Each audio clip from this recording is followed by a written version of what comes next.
The graphs of f and g are given. Use them to evaluate each limit if it exists. If the limit does not exist, then explain why.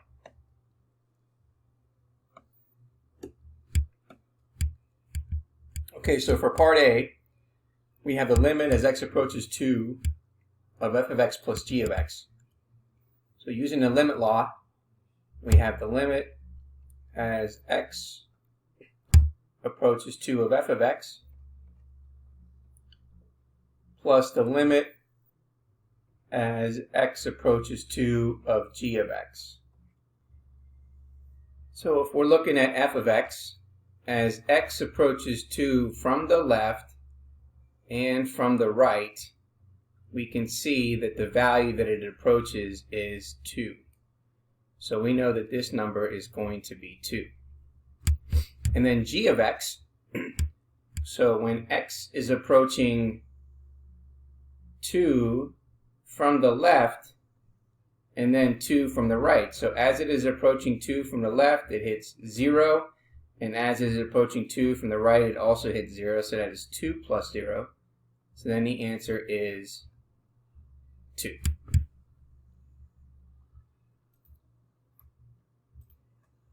Okay, let's take a look at the next one here, the limit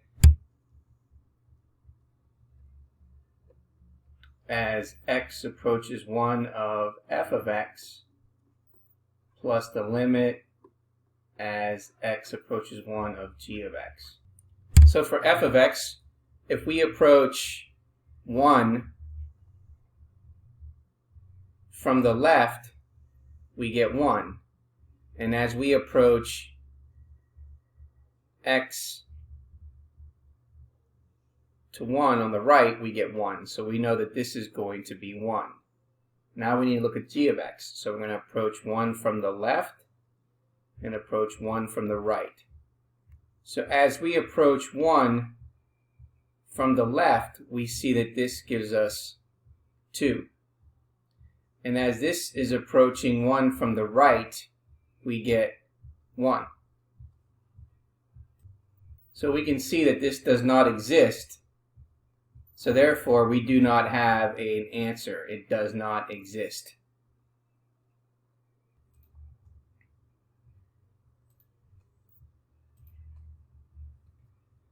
Okay, next we have the limit as x approaches 0 of f of x times g of x. So that means we want to find the limit as x approaches 0 of f of x times the limit as x approaches 0 of g of x. So let's take a look at f of x. So as it approaches 0 from the left, we can see that the function hits the value of 0.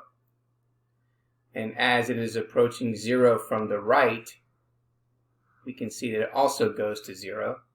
So we know this is 0 times. And then g of x, we want to say what happens when we approach it from the left.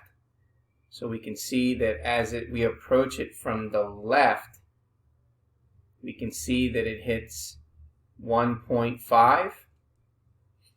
And as we approach x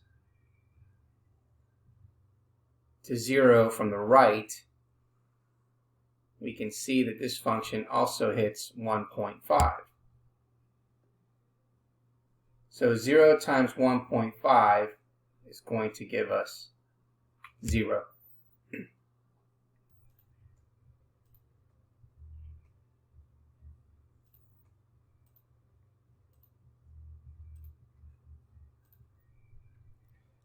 Okay, so part D, it says we want to find the limit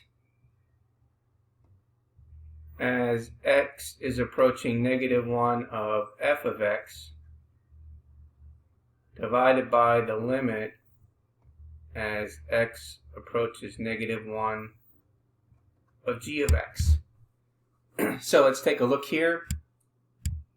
So we have -1, so as it is approaching -1 here from the left, we see that it gets to -1. And as it is approaching -1 from the right, we see that the function also gets to negative 1. So we know that we have negative 1 in the numerator. Now for g of x, again we have negative 1, so as we are approaching it from the left,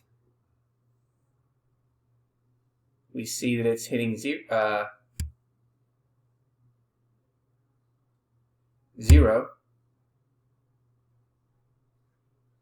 And as it is approaching negative 1 from the right, we see that it also gets to 0.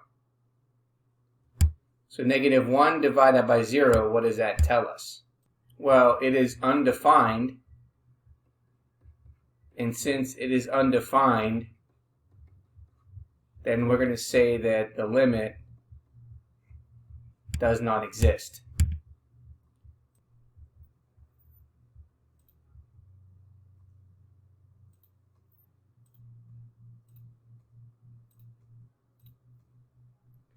Okay, next we have the limit as x approaches 2 of x cubed times f of x.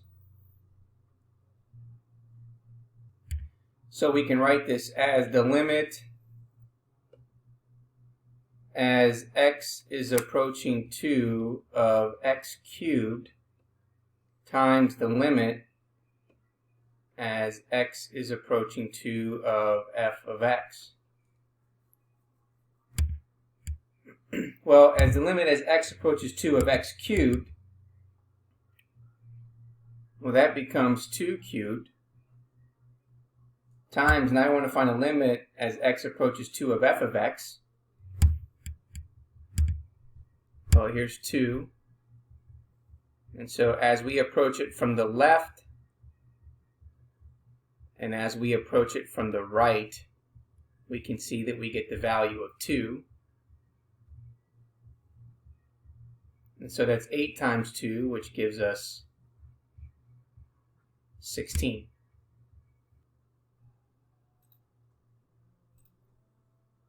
Okay, in part F, we want to find the limit as x approaches 1 of the square root of 3 plus f of x. That basically becomes, 3 is a constant, so it's plus the limit as x is approaching 1 of f of x. Okay, so taking a look at the f of x, so as is approaching 1 from the left, we know it gets to 1, and as it is approaching 1 from the right, we see that it also gets to 1.